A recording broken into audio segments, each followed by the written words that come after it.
right, welcome to the first Zoom the other side. This is the first one I'm doing through Zoom, so hopefully it all goes all right. But I want to welcome Madison Stout here. Thank you for joining me today. How are you, Maddie?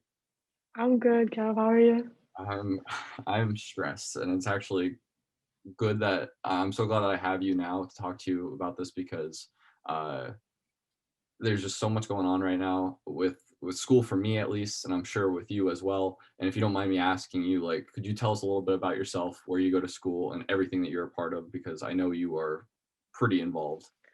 Yeah, I'm a little busy these days, but so I go to school at Quinnipiac University in Connecticut. I am a applied business and political science double major. Currently, I have an internship with the Hamden Chamber of Commerce, and I have had experience being an RA. I worked in the marketing department on the social media team for a while. Currently, I am on the management team for Qthon, which is a year-long fundraiser that culminates in a 10-hour dance marathon that's coming up in April. So that's having a heavy push for that. I chair the social media team and I help with other PR things as well. I'm also on the Leading Women of Tomorrow e-board as the treasurer, and we're getting up and running with that. So that's been a little rocky, but it's going well. And then I'm also the career liaison for the Society of Human Resource Management at QU. Um, and I work part time doing COVID cleaning at one of the local public schools. I literally just wipe down desks. It's pretty cool. I think that's about it. That's that's insane. I knew you did a lot. I didn't know that much. But like, do you ever have any time to yourself? Um, Honestly, it goes in waves. Yeah. Like a lot of the stuff I do, especially so now at the level I'm at and like the majors I have, my majors are a lot more hands-on. So depending on where I'm at in the curriculum, it like depends on how much time I have to myself. But I don't work on weekends, so I do have those to myself for the most part. But during the week, I'm pretty much going nonstop from like 9 a.m. to probably midnight. Do you find it to be overwhelming, or are you happy and are you okay with all that work? Like, does it drive you? Oh, it's 120% overwhelming. Like I actually I was on the phone with a friend last night. We were talking about how burnout we were and like the pressure we're under and just like how hard it is, especially pre-pandemic, it was hard enough. But now it's a lot because the things you would do to unwind, you can't. So it's definitely a difficult balance. I'm definitely feeling the stress. I actually went to sleep at like 5 a.m. last night and I woke up at like 7:38 for my internship today. That is that's just nuts. I mean, I I find that I have it hard sometimes, but like hearing someone like you, it makes me think that like, wow. I mean, I guess I must.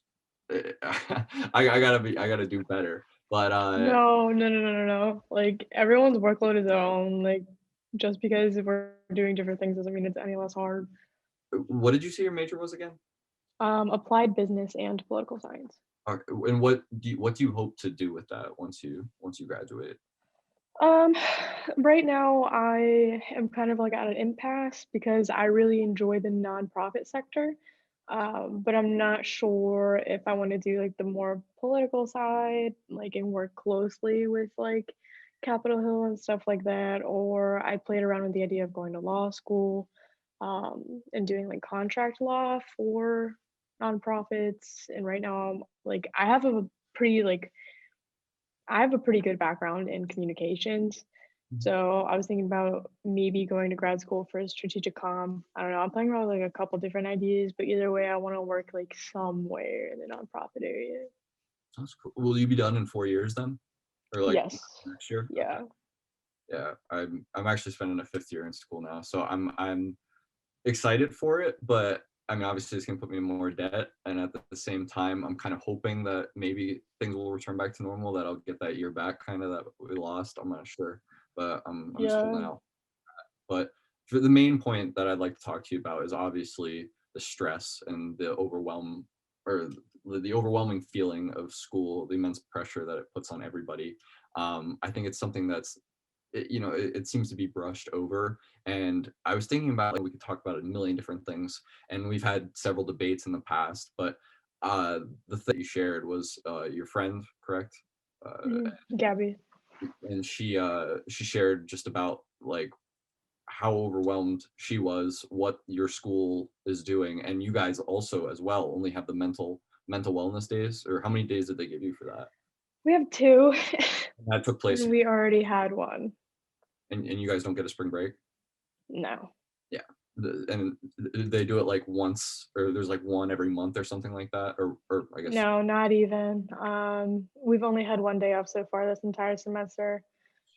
I think we only get 1 or 2 more, um, and they're not very well spread out, like, they're not one of them is before finals, and the other one is, Good Friday.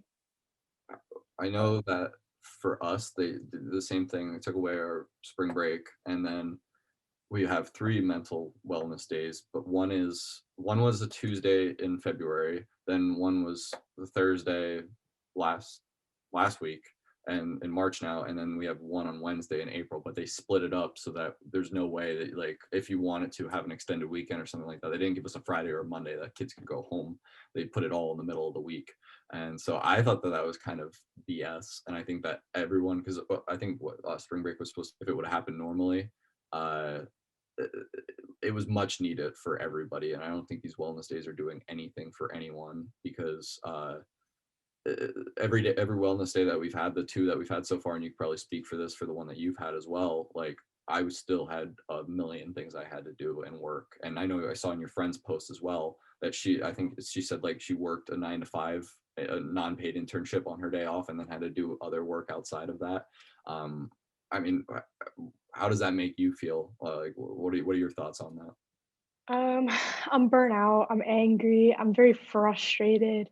Um, you can see the burnout, like, it's not even just students, you can see it in the professors, and QU, I'm gonna be honest, overburdens, like, the staff they have, so they also look forward to, like, that week break. So some professors I had slotted in, like, spring break because they were like, you know, your people who are gonna go home anyway because everything's hybrid. So if they're gonna travel, they're gonna do it, and they're like, We need the break, you need the break, so, like, whatever." And, like my friend Gabby said, "If you think I'm busy, you should see her schedule." But, she pretty much goes at, like, the same time I do, but it's it's upsetting because they I can't like, I don't know about your university. You're still at Penn State? Yes.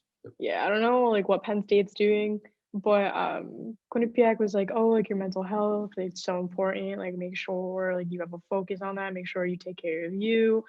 But it's always like you're a student first, and nobody talks about the fact that you're also a human. Like, they are 2 different things, but for them, it's just you're just a student, and that's frustrating. Um, like you said, like, I had a bunch of stuff due on, like, our wellness day. I was at my internship. Um, some parts of the university were encouraging professors to assign work on the mental wellness days to ensure students wouldn't go home to break, we call it the Bobcat bubble here, like the COVID, like, safety circle. So that was just kind of like, why are you assigning it if we're gonna have to do it anyway? So Yeah, no, it, I think it's nonsense, really any sense. And I know we have our mental health, like, wellness thing is CAPS here, I believe it's called. I forget what that exactly stands for, but it's like the mental health, like, counseling services and things like that. And from what I've heard, it's that it's more of like a place where you can go and you can talk. I've never been there. I can't like speak for it, but from what I've heard from other people, like, it's more of a resource thing where you go. maybe share your problems or your issues or anything like that, and they kind of just send you then somewhere else, and they don't really like address the problem at hand or like focus on. I don't know for sure, so I don't want to talk badly on them, but it's something that's really highly encouraged here, and I don't feel like enough students check it out. And I think that at the same time too, at least within the last year, like people's mental health has just been like declining. Obviously, one because of COVID and everything else, but being trapped inside. And I was one of those people that was kind of optimistic about it at first, and I was thinking that like not that obviously COVID was great or anything like that, but I was like, oh well, maybe this is the chance I have to finally like stay in and do all those things that I wanted to do and need to do on my to-do list.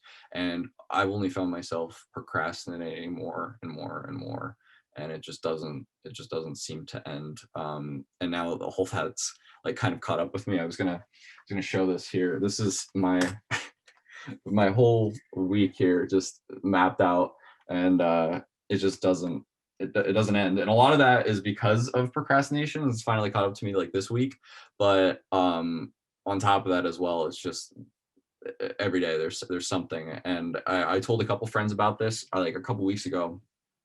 It was like a Saturday. I came back from, I went home to I think do some work or something. Yeah, I went home to shoot interviews, and when I came back, I broke down because I just like I had everything in front of me that I needed to do, and I just was like, how with the time that I have, and you think that you have enough time in the day, but you really don't.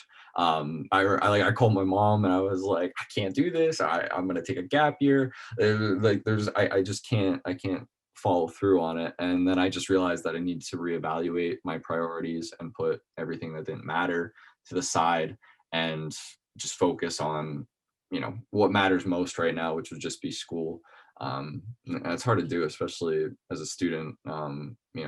Someone like yourself that has either like an internship or a job, like a bunch of these students out here that I talk to and know, I've been not necessarily laid off. Like I have a job out here at the movie theater, but the movie theater's been closed since like October. Complain about that. Whereas other students I know are doing all of this on top of like a 4 hour job at night, 4 or 5 hour job at night. And I don't know how people run on like 2, 3 hours of sleep. Like how much sleep do you get on an average night?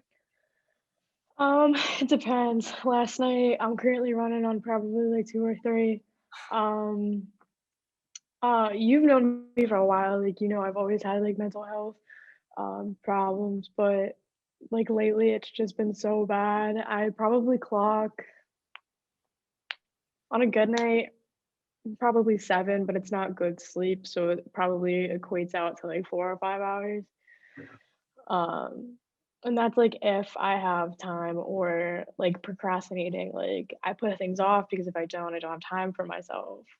So it's like at some point I have to catch up and I have to do all of it, but also it's also a balance because I have really bad ADHD. So it's like I can sit down and do it and I can slot out all the time in the world to do it. But at the end of the day, like half the battle is trying to make myself focus and like sit down and like actually do it.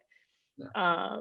Like last night I had a massive like an essay due and I literally I had a breakdown because I was trying to read the same paragraph for like 20 minutes and I literally just couldn't.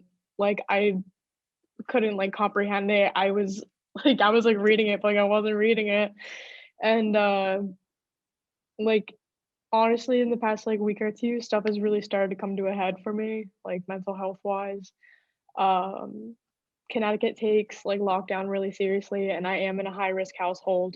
My sister is pregnant, and she's technically, because of her age, like a geriatric pregnancy, so hers is a little more high risk. So we've been on lockdown, and only recently have I been able to go out a little more because Connecticut's ahead in the vaccine rollout, so our rates are dropping. And I'm actually scheduled to get my vaccine tomorrow morning. But it's hard because, I can't go home because PA's rates are higher than Connecticut's, and, my mom works in healthcare technically, so I haven't been, like, home since July, and, it's really hard. I've missed Thanksgiving and Christmas, I'll miss Easter. I was home for like a day in August to get my inspection, and then I had to come back. So that's really hard. Um, I miss home. Like I miss being able to see you guys. Like I miss my mom. Like I want to see my grandfather. Um, so that's upsetting, especially like I've seen people going to like block parties at Bloom and like frat parties, and that's really frustrating because that stuff, like, yeah, it might happen at UConn, but like for the most part, like Connecticut takes it really seriously. So to see like the community at home do that, and to know that like my mental health would be at least a little better if I was able to go home, Mhm. it's upsetting because I just want to go home, but like I can't. Um, yeah. Yeah, well, to kind of go off that too, and you probably I brought this up I think with Donnie and Logan, and I had this on or like on social media and stuff like that. I mean, I had a picture with my mask down, and you probably saw that. I got blown up on Instagram for that. But I've been trying to take it as seriously as possible as well, and I hope that people don't think that of one picture I don't take it seriously. I'm scheduled to get the vaccine actually, thankfully through the Y, with the YMCA job in April now, or I think if I go home next week, I think it's next weekend. I Mm. should be able to get it hopefully. So I'm looking forward to that. But you know, out here there's irony and hypocrisy within it all because I see a lot of, you know, I don't go out and party. I don't have any reason to. I'm not like any days of that I felt like I did have. I think those are all behind me. I haven't been to a party probably in over a year, to be honest, other than like a Yeah. small friendly gathering. Um, and the thing that I find out here is there are so many people I see post things on their stories, and I've been trying to stay off social media as much as I possibly can too. But so many people post things, and then like the next day they're at a party, or like, you know, on Snapchat or Instagram they're sharing stuff in their groups of like, you know, a bunch of people. I'm just like, well, that doesn't make sense. But yeah, it stinks, and I hope that it's all over soon. But as far, and you were talking about you know, share about your mental health as well, and if you don't mind me asking about that post, she said your friend Gabby said something in the post about like there was a throat slashing incident or something. Did someone? Yeah. Yeah. Yeah. Um, so I don't remember how long it's been since we had that post, but that week, earlier in the week, there was an incident in one of the dorms where a resident had, there was a report that there was screaming in a dorm in one of the suites, Yeah. and it's sophomore and freshman housing. I'm not sure whether the resident was a freshman or a sophomore, but there was reports of screaming. I guess one of the residents was sleeping in his bed, and his roommate jumped on top of him and started attacking him with a knife. And he actually did catch his throat, and the resident was transported to the hospital. And I believe uh, the man who did cut his roommate's throat was put in the psychiatric ward at Yale New Haven.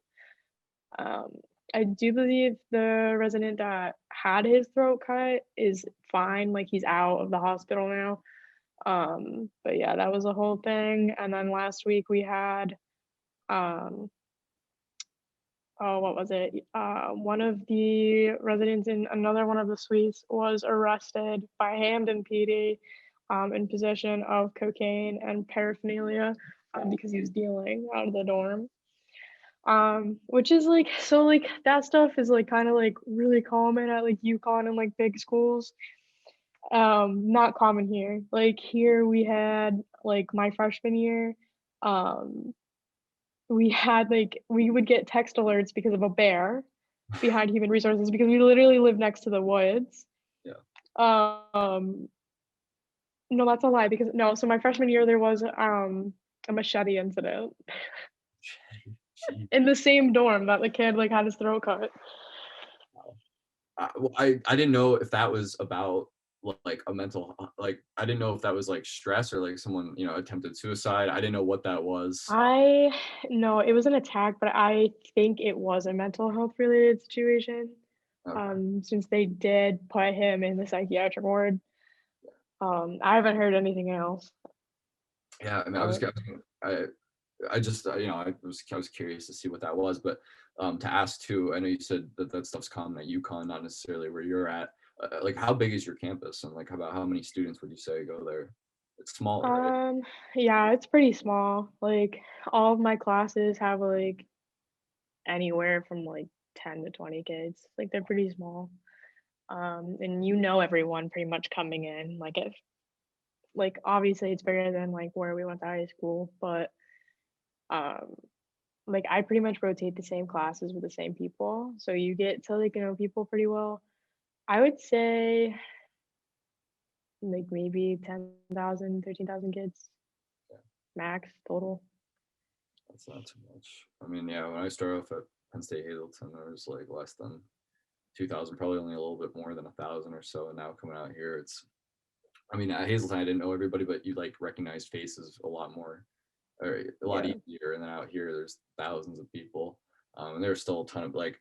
I would like to see what it looked like. I mean, I did get to see what it looked like for a little bit last winter when I was here in the spring, like when it was normal before COVID, and there was a lot of people. And then now, obviously, there's still a lot of people online, and there's not that many. But as far as like the crimes and things like that, I mean, I don't know the statistics on how many people like get arrested or things like that, but I'd say that the biggest thing it seems to be here is like we get texts every time there's like a forcible sex offense. It comes up like that. Yeah. Occurs, and that seems to be like the biggest thing. There's not like a week that goes by where we probably don't get a text about that. I mean, do you have that a lot at your school too, or Um, if we do, it's off campus and it's not reported. yeah? Um, no, I wouldn't say so. Like, I'm not scared to walk across the quad by myself at night. I would say that. Like, that's nice. Like, I feel pretty much safe, like on campus. Yeah. Um, Off campus though, that's a different ballpark. Like Hamden, not a good area. I would not walk anywhere by myself at night. Um, UConn though, they have the highest like sexual assault rates, like I'm pretty sure in the nation. That's that's crazy.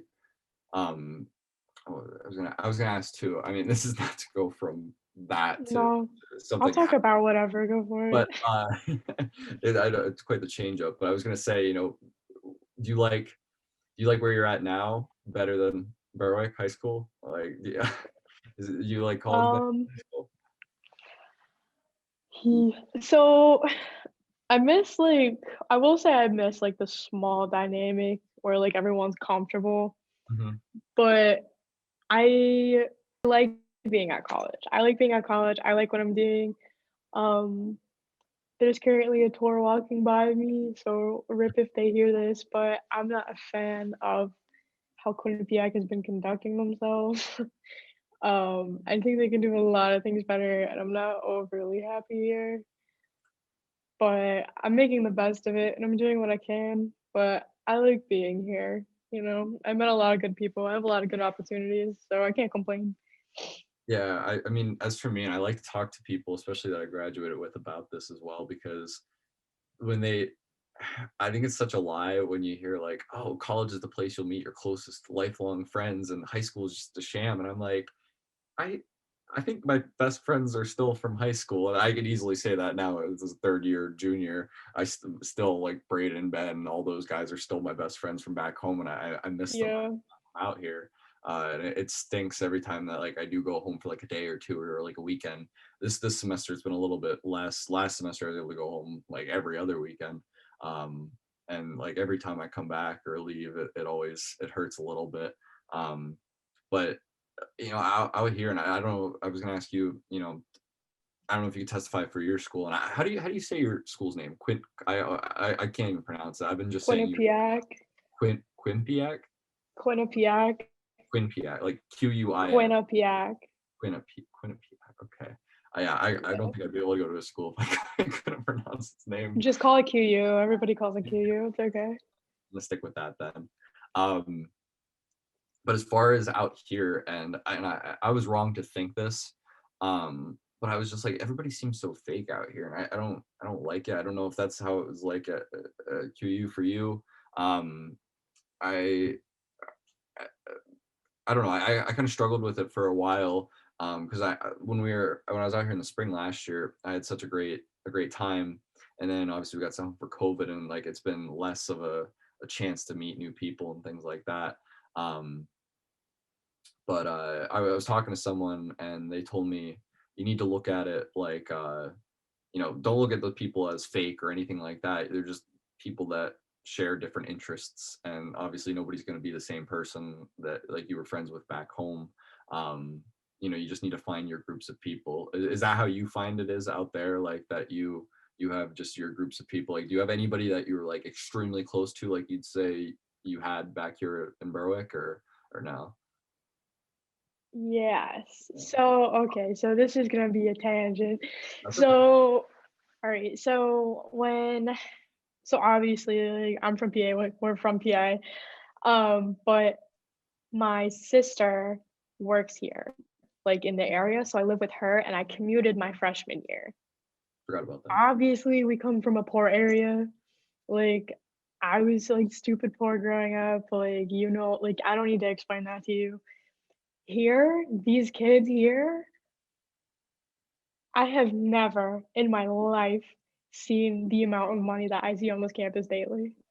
Like, I'm not even joking, like, our first year, people were going around the room asking, like, why you were here, and Kevin, I kid you not, at least 3 kids, like, in my class, like, one of my classes said that they were here because their dad was paying for them to be here, like, full ride, like, completely, like, they had no scholarship, but, like, their parents were like, "You're going, we're paying for it." I Mhm. was like, "Dude, what?" And, like, dude, like, I was, like, pulling up in, like, my little, like, Chevy, like, whatever, and I'm parking next to, like, brand new Porsches, Teslas, like, I was like, "What? Like, what is this?" Like, I had such a hard time adapting, especially because I wasn't living in the residence halls because if I had to live on campus, Kevin, I simply would not be able to, like, to afford going here. Like, I'm already pretty much at my cap. Like, I had such a hard time adapting because I literally had, like, socioeconomic culture shock. Like, that's not even something that, like, I considered could happen to me when I came to college. But, like, I came here and I felt so separated from, like, the rest of everybody because these were kids who, like, blank, drop, like, money on, like, 3 pairs of Yeezys or, like, designer brand names internationally that I've never heard of in my life, Yeah. and I'm just, like, 2 weeks in, like, with a paycheck, like, just, like, trying to get my gas, like, and, like, it's hard when you have people that come from that kind of money because your experiences don't relate, like, and even, like, trying to hang out, there was that divide, like, trying to make a friend because they were like, "Oh, like, let's go do this thing," and then, like, you'd look at the price and be like, "I can't do that," like, "I don't," like, and they'd be like, "Oh, like, can you just ask your parents for money?" Like, "No, no, I can't do that, like, I have what I have from work, and I have bills, like, no, I can't do that." So then there's, like, that divide because it's hard to make friends because you can't afford to do the things they want, but they don't wanna do the things you want because that's not beneath them, but, like, they wanna do something better. So it's like, eh, but, like, you also see it in, like, it's Quinnipiac is a very unique culture, I would say, because I remember, okay, so my sophomore year, we were describing Quinnipiac, and somebody said that Quinnipiac is basically all the kids whose parents tried to buy their way into Yale, but they simply couldn't get in. So it's like a fallout from that. Well, at least you could say you're at like the second tier Yale. Dude, Oh my gosh. it's Yeah. painful. It's painful. Like, honestly, like, I make, like, a lot of jokes about it, but, like, genuinely, like, the, like, economic culture shock of coming here was insane. Like, I felt like I didn't fit in. Like, I felt like we were in middle school again, and suddenly, like, I had to check my outfit 4 times before I walked out the door. Like, yeah, I feel like every mean girl, like, I've ever encountered is on this campus, like, in my life, like, they just, like, compiled them and they, like, threw them here. But I will say, so I to answer your question that started this tangent, No, you're good. um, I found my best friends because it's like the poor kids can sniff each other out.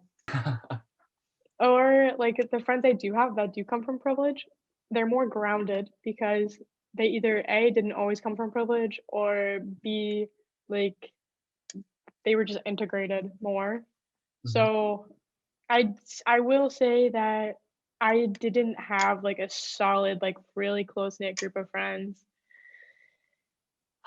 until, like, the end of my freshman year, and then that group kind of fell out because half of us transferred, like, whatever. Sophomore year, I met a couple more people because I was an RA, so I lived on campus for a little bit. So I found those. And like you kinda like here, I found that I made my friends fastest because you bonded over the fact that you didn't fit in. And then because you didn't fit in, you happen to have like some sort of like shared experience. Yeah. Um And then Gabby this year, I met Gabby because we were both working, and she was like, "Oh, yeah, like, I'm transferring to Quinnipiac," and I was like, "Yo, wait a second." I was like, "What year are you?" and stuff, so Gabby kinda, like, is indoctrinated into our friend group now. But honestly, I will say, like, a lot of people here have found their groups. Like, I will say it is very cliquey here. Like, yeah, like, you have, like, the kids who, like, come from money, and then you have the uber involved kids that come from money divided by the kids who are, like, the take down the system kids, and there's, like, a whole bunch of mix in between, like, yeah, I Yeah. don't know. I I mean, being here, you don't expect to there are a lot of things coming here, obviously, like to a bigger university. I thought that, stereotypes were just stereotypes, and that's just made fun of in like TV and movies and things like that. But then when you're here, you see almost like every one of those come to life, whether it be people on mommy and daddy's money driving the new, like you said, the new Teslas and things like that. A lot of them, a lot of I see like at least one Tesla a day, and it's a kid or a student driving it. I'm just like, what? But at the same time with that too, you see it's funny, and I don't mean to like poke at someone just because of their identity, but you could literally walk down the street and be like frat guy, sorority chick, stuck up this, stuck up that. Like you could just pinpoint them, and you could literally just tell from the way that someone walks out here or the way that they're dressed or present it, like, oh, that's a humble person, that's a kind person. Like it's sad, but literally out here, that's what it is, and it is like just a one big like identity game out here. Um, I've been I live off campus this year, so I go to campus for my classes and things like that, but I haven't spent as much time on campus as I did like last year when I first got here. So it's been all different. But what I've come to find too, and at least I mean you kind of brought this up as well. I feel like the people that we graduated with or we grew up with, or even just from around our general area, like they seem to have such a great. I don't know if it's because we're like kind of more country oriented small town vibe kind of thing, but like everybody Yeah, seems to have a greater appreciation for like the smaller things back home, whether that be like working a job or just appreciating what they have. There's not too many people that I'd say that we went to school with or even knew that seem to be stuck up or it never felt that way to me, at least. It was like a needle in a haystack kind of thing. At least out here though, it's completely different, and it's crazy to me that this is like an hour and 40 minutes away, and it's like that list out here. And I mean, for you, I know you said you haven't been able to be home in so long, and I didn't know you haven't been home since July. How long is it between Connecticut and PA? um, 3.5 to 4. I'm so bad with geography, so I don't know. It's like it's basically almost straight east and, like, a little north, like, How, barely north. do you know when the next time is that you think you'll be able to come home, or I probably not have until no soon? idea. hopefully soon. Like it's getting rough. Like I'm hitting my cap. Yeah. Um I really miss my friends at home. Like I really do. Like I miss hanging out with everybody and like I know like I can't like hang out with them because of a pandemic, but like at least I'd be able to see them, you know. Yeah. But my mom's boss actually texted my sister and I the other day saying that he wanted to surprise my mom with a Friday off since she got her vaccine to come visit us. So she doesn't know yet, but hopefully she'll come up at the end of April. Um, that's I'm trying not to get my hopes up, but I need that. Like I really need it. Yeah. No, it's I understand that. I mean, it's like I said before, it's easier for me because I'm only an hour and a half hour, 40 minutes away. Still, like, yeah, I get homesick sometimes though too. But you do need those little things to look forward to and to hang on to, just to get you through the week. Sometimes, I mean, I know for me, like, I'm going on a there's a base visit through school. On Thursday, so like I'm looking forward to that. But literally today, tomorrow, and Wednesday are jam tonight, and I don't even know how I'm gonna get through it. Like I've had 3 months now to prepare for a presentation that I have tomorrow, and I just started this morning, so that should be fun. But yeah, I think procrastination is key, and you seem to get your best work done when you when you wait till the last minute anyway. But not to get too off topic, and I don't want to keep you too long. But I think No, you're that's fine. everything that I had, and I appreciate. And I want to bring up too. I know you and I have been trying to. You've been trying to work with me in scheduling this, and you send me your schedules, and literally every day is Yeah, there's a little time slot here, a little time slot there. So I'm glad I was able to get you between 1 and 2 today. yeah. I Dude, I have to color code everything. And, like I can't like I was try I have like 3 different calendars. It's hard. yeah, like I said, I don't know how you do it being so like I mean I think I'm somewhat involved, but like you have like leadership positions and like everything you do. I don't know how you manage. Listen, I like compared to the people I hang out with, I look like a child. Like they're so incredibly involved. It like looking at their schedules makes me want to have a breakdown. Yeah. Like I did have a breakdown last night about my own schedule and the work I had to do. Because Qthon's like you're like kicking up right now, so it's like, but yeah, it's a little rough. They need to start assigning us for all this tuition money like managers or like assistants or things like that. Like No, please. Oh my god. You know, back. I will say, oh my god, Kevin, I will say that a lot of my mental like health stress about like my performance in school stems from the debt that I'm going to be in. Actually, I'm glad you brought that up. Continue with what you were saying there, but Right. So like I will say like a lot of my stress at being here and like the classes I take, like yeah, it comes from doing well. Like yeah, my stress is from like my ADHD and like my inability to like sit down and do something. But there's always that like thought in the back of my head that it's like you're in stupid amounts of debt for this.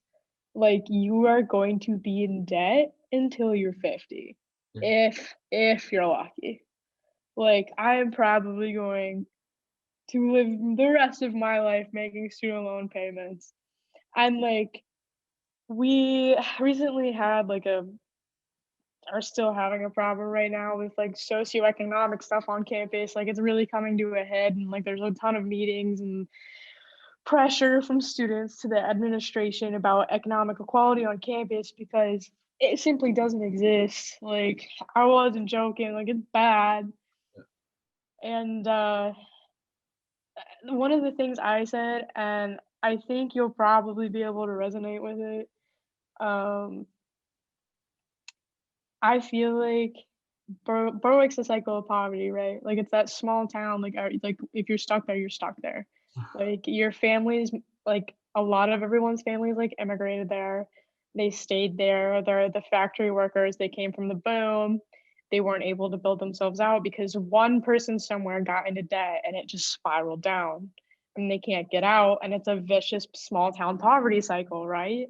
Like, how many like kids do we go to school with that had to drop out or go straight into the workforce because they can't afford college? There's nothing wrong with going into the workforce, but I know so many kids who wanted to go to college but couldn't. Um, and then there's like some things like I feel like to dig myself out of that poverty cycle, I put myself in a different one. Yes.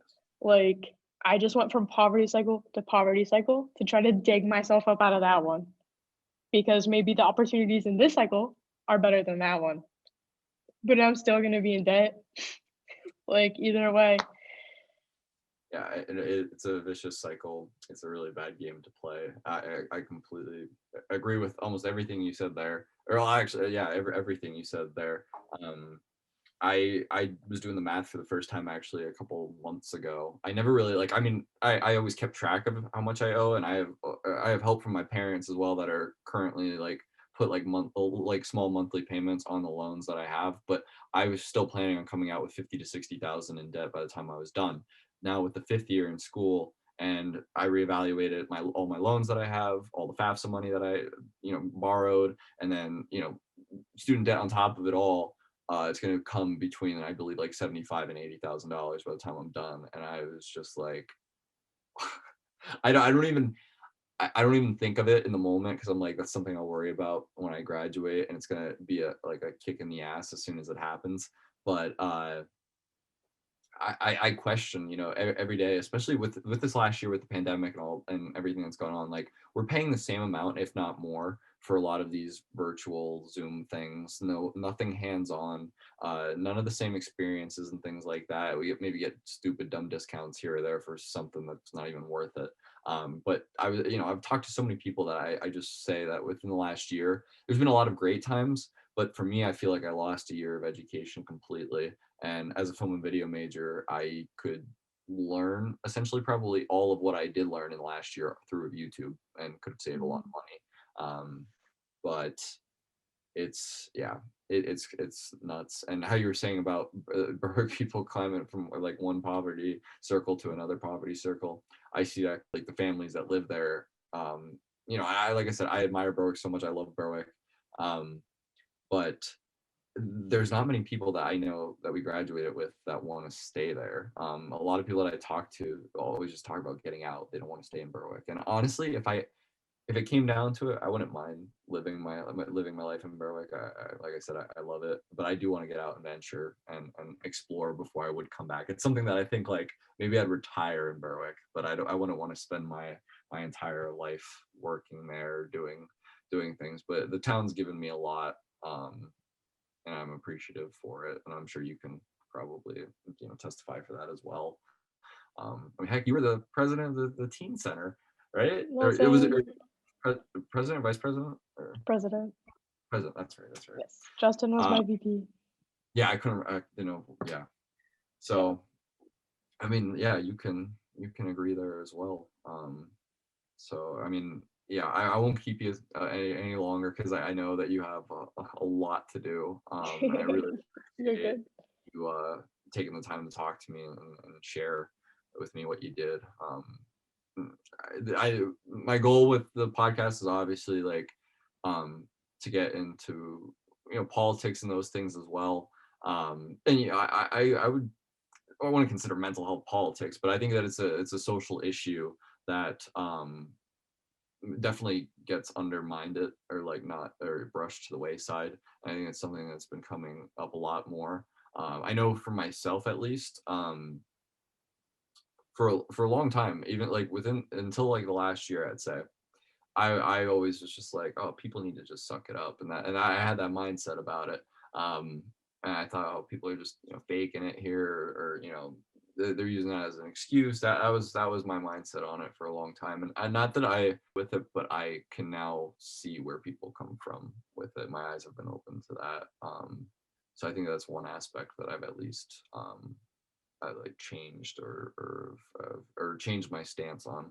Um, and I'm glad that I like I said when I was thinking about what we could talk about, I just happened to see your Facebook post that one night, and I was like, that's exactly what I want to talk about. And I think colleges need to do. I mean, I don't know how well of a job they can do better with everything that's going on, because a lot of this stuff is obviously still new to them. Um, but when they say that like their students are their first concern, I don't think I don't think that holds true in any facet or in any college whatsoever, no matter what size it is. I think it comes down to one thing, and that's money. And Right. I mean, when you think about it, like, you don't even need to think about it, like, it's a fact, like, college is a business. yes, It is a business. Um, even like, as a business student, watching how they interact is interesting, but, like, as a student and as a person who is in the system, mhm, it's a very interesting, like, dual dynamic because they run it well. Like, they run the business well, but the result of how well they're running it is very detrimental to the people that are in it. Um, and I would say that even before the pandemic, there was a disparity in like the mental health treatment on campus because like you said, they're like the mental health of the student matters, but they actually mean the academic of the student matters. You need to get them to perform. And like there'd be all these big pushes, like especially before the pandemic, like for mental health and wellness and like we had a really really big push for it like my sophomore year like right before the pandemic and but it was kind of like a facade because there were like these days where they would be like tabling like oh like let's like here's like they used to do like this like gong therapy and like there was like a whole thing with like yoga but the actual like foundation of mental health like the therapy centers and the like psychiatrists like there was an overwhelming lack of support, like, financially, time-wise, resources, like, there needs to be, like, staffing, like, the staffing is they're overwhelmed, like, especially now that it's the pandemic, like, students who were already suffering are bottoming out, the students who weren't getting there, like, it's kinda just, like, put your money where your mouth is, but when they don't, you can see, like, the intentions behind it, you know? yeah. I think that's a good point to kind of wrap up with, and something that needs to be or more attention needs to be brought to it. More people need to kind of talk about it. I think enough people realize everything that we've said, but the colleges are just too powerful to like nothing's gonna have on. Um, but yeah, well, thank you, Maddie, for taking the time to speak with me. Something that I've been asking all my guests, or two things: if they have any last words, and then also if there is like some kind of charitable foundation or something like that, or any cause that they'd like. It could be anything that you'd like somebody to donate to, if possible. I'm going to put the links in the bottom of the videos and in the description as well. And I won't have these up probably until more in the end of the semester, because I'm going to edit all of them first and then follow through, or I mean then post them. But yeah, if there's anything that you'd like to say to finish it out, or any advice you'd like to give, and if there's an organization or something like that that maybe you contribute to, or you'd like people to contribute to. Um, I would say that realizing that you're a person before you're a student is probably the most important part of your mental health journey while you're in college, and understanding that the pressure to perform academically is there, but you have the rest of your life to live with yourself. So you need to get comfortable and okay with yourself first. And you also, I would say, my biggest advice in doing that is to do what is best for you regardless of what everyone else thinks. And that's easier said than done. But once you master like being okay with people thinking what they think about what you need to do to be better for you, your life will be so much easier. Nice. Um, and as for the donation, I would say donate to the Q-thon for the kids at Connecticut Children's to help us make more miracles possible and give the kids a chance to be kids. Or if by the time you put this out, donate to a mental health organization, you know, a nonprofit that's going to pour money into places to get funding to therapy for underprivileged areas. And yeah, All right. Well, thank you so much. I really appreciate it. you're welcome, guys. Epilogue. I was gonna bring up prom at some point, but Prom? maybe that'll be the thumbnail maybe. Prom date? Junior prom date? Prom picture. Yeah, I was gonna bring up just how much fun I had at prom with you, but I Oh my forgot. god, stop. You were the best dance date I have ever had. Period. No, Period. it's still recording, but I can. Oh, I don't care. I'll add that in because I want to say that you were the best that I've had as well too. Because you were We both had significant others, right? Like both of us? at the time, or No, like at a dance. oh yeah, well yeah. I was Okay, so prom with you, I'd probably rank number one.